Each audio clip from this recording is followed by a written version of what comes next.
Gue punya cerita Muebi tentang salah satu anak panti asuhan yang ketemu dalam tanda kutip ibu aslinya selama dia tinggal di panti. Jadi cerita kali ini terjadi di satu panti asuhan yang ada di daerah Jawa Tengah. Gue gak bisa sebutin daerah spesifiknya. Kejadian itu sekitar tahun 2005-an dan panti asuhan ini tuh isinya gak terlalu banyak lah, kira-kira cuma 20 orangan. Dan mayoritas tuh anak-anak umur 7-10 tahun. Tapi ada 3 perempuan yang udah deket banget karena mereka dari bayi tuh di panti asuhan ini. Namanya kita sebut aja Nabila, Lala, dan Nindi. Mereka bertiga tuh seumuran dan jadi yang paling muda di panti ini. Berarti sekitar umur 7 tahunan. Kegiatan mereka sehari-hari di panti itu tuh ada waktu belajar, waktu makan, dan waktu main. Terus ditutup sama waktu tidur. Mereka bertiga tuh pinter-pinter Bi. Anak-anak yang walaupun gak sekolah ke sekolahan, tapi tetap berusaha untuk gak ketinggalan apa yang anak-anak seumur mereka pelajarin. Untuk rumah pantinya ini tuh tipe rumah tua yang cuma 2 lantai doang. Tapi anak-anak yang paling kecil tuh semua tidur di lantai 1. Nah kebetulan Nabila, Lala, sama Nindi tuh sekamar bertiga. Jadi kenapa mereka bisa sekamar dan deket dari kecil tuh karena Nindi tuh dari mereka kecil selalu bisa ngelihat hal-hal yang gak bisa dilihat sama orang lain Bi. Kayak pernah waktu masih kecil, dia tuh nunjuk-nunjuk pohon yang ada di belakang rumah pantinya, terus bilang, "Ibu, ibu." Padahal ya nggak ada siapa-siapa di situ. Dan satu pantinya pun kebetulan nggak ada yang bisa atau ngerti hal-hal kayak gitu juga.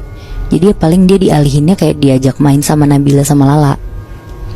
Kebetulan karena anak panti yang paling nggak takutan dan pengen temenan sama Nindi tuh cuma Nabila sama Lala doang.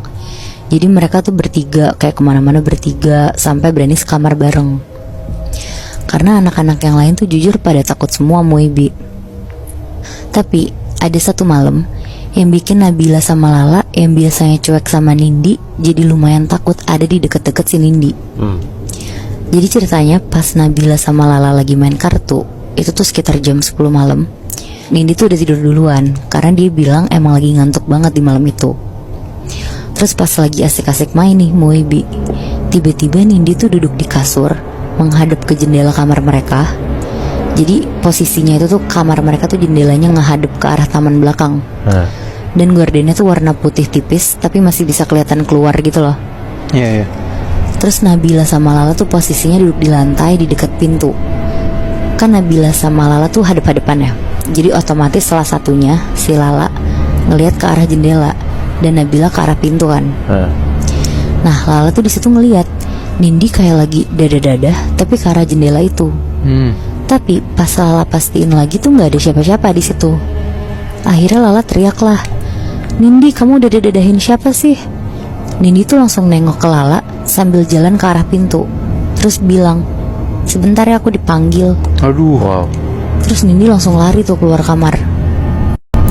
Nah di situ posisinya Nabila sama Lala tuh nggak berani buat ngikutin si Nindi karena ya yang pertama itu udah malam banget dan pasti dimarahin ibu panti juga kalau misalkan mereka tuh ketahuan belum tidur kan. Akhirnya mereka tuh karena penasaran cuma berani ngelihat keluar jendela doang. Mereka nengok kanan kiri bener-bener nyariin orang karena mereka tuh ngiranya di luar ada orang yang dadahin Nindi. Iya. Tapi tuh nggak ada Bi. Cuma beberapa detik kemudian mereka tuh kaget banget ngelihat Nindi lagi jalan kayak jalan yang setengah loncat gitu loh. Kayak ngerti nggak anak kecil yang jalan kegirangan gitu. Nah Nabila sama Lala tuh ngeliat Nindi jalan sendirian ke arah pohon yang ada di pojok halaman belakang. Pas ngeliat itu Nabila sama Lala tuh langsung lari ke kamar ibu panti buat ngasih tahu kalau Nindi tuh lagi main sendirian di halaman belakang. Akhirnya mereka bertiga bareng ibu panti tuh langsung nyamperin Nindi. Dan pas disamperin mereka tuh lihat Nindi tuh udah di atas pohon lagi duduk sambil ketawa-tawa. Heboh lah di situ satu panti. Si Nindi dibantuin turun sama anak-anak yang lainnya dan langsung dibawa ke kamar. Pas ditanya-tanyain sama ibu panti dan yang lainnya tuh Nindi jawabannya juga normal-normal aja Bi. Pokoknya dia ngerasa yang dia lakuin tuh normal. Dia juga bilang kalau dia tuh diajak main sama ibu. Tapi satu panti tuh bingung ibu ini tuh siapa. Akhirnya Nindi langsung lah disuruh tidur sama si ibu panti. Tapi Nabila sama Lala tuh takut banget buat tidur bareng Nindi kan. Akhirnya ibu pantinya tuh jadi nemenin mereka bertiga tuh tidurnya. Jadi mereka sekamar berempat tuh, Nabila, Lala, Nindi, sama Ibu Panti. Dan karena Ibu Panti itu takut Nindi keluar kamar lagi, jadi kamarnya tuh dikunci dan kuncinya tuh dicopot, terus disimpan lah sama si Ibu Panti ini. Nah sekitar jam 12 malam, mereka semua tuh mulai tidur. Posisi lampu tuh mati semua. Dan pas udah tidur, tiba-tiba tuh gak lama ada suara tuh kayak cetek-cetek, kayak kerikil yang dilempar ke jendela gitu Moebi. Yang pertama kebangun tuh Nabila. Dia ngucap-ngucap mata, terus ngeliat ke sebelah kirinya, karena di kirinya dia tuh Nindi. Tapi gak ada tuh si Nindi di kasur itu. Gak ada Moe. Akhirnya kaget tuh si Nabila. Dia nyari ke sekitar. Gak taunya si Nindi tuh lagi di depan jendela, tapi di dalam gordennya. Kayak lagi megang-megang jendela sambil ngeliat keluar. Karena ada Ibu Panti juga, jadi Nabila berusaha gak peduli lah sama apa yang dilakuin si Nindi, karena udah males kan. Dia balik badan, terus dia berusaha tidur. Tapi pas Nabila merem, dia tuh dengar ada suara ketawa Mbak Kunti. Suaranya tuh jauh banget kedengerannya. Terus karena si Nabila ini panik sama takut, dia berusaha lah untuk makin meremin lagi.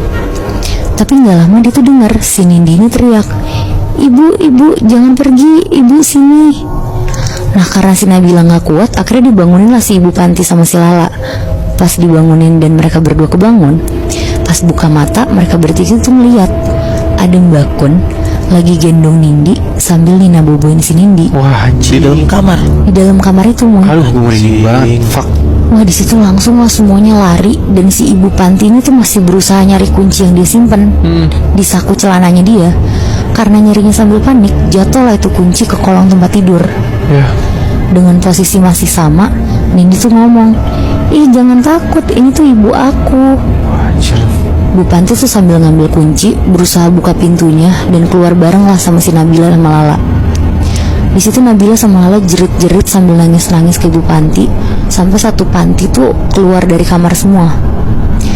Akhirnya karena suasana panti jadi gak kondusif, besok paginya tuh Bu Panti langsung ngehubungin kerabatnya yang lumayan paham lah sama hal-hal yang tak kasat mata kayak gitu.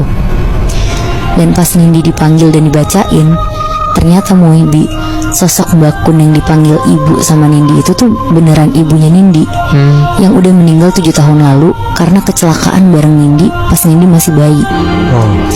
Jadi Nindi tuh emang dititipin di situ sama orang yang nolongin ibunya Nindi, karena ibunya tuh meninggal di tempat lah satu keluarga kecuali Nindi.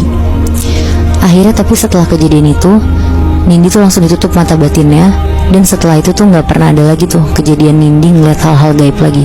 Aduh kasihan sih. Gue ngebayangin jadi teman-teman si Nindi kayak akhirnya lo ngelihat sosok yang dilihat sama temen lo yang biasa kayak lo gak pernah ngeliat gitu lebih. Bener. Kayak ada sosok Kunti depan mata lo, anjing gue ngeribet. Iya. Tapi maksud gue kasihannya tuh, ya gue nggak tahu apakah memang Nindi mau apa enggak ya untuk ngeliat itu, karena kan ya itu nyokapnya sendiri gitu loh. Maksud gue entah itu serem atau memang semua orang takut, ya kita kan sebagai orang juga nggak tahu ya sebenarnya si anak ini tuh mau nggak sih tetap ngelihat nyokapnya yang bentuknya kayak Kunti gitu.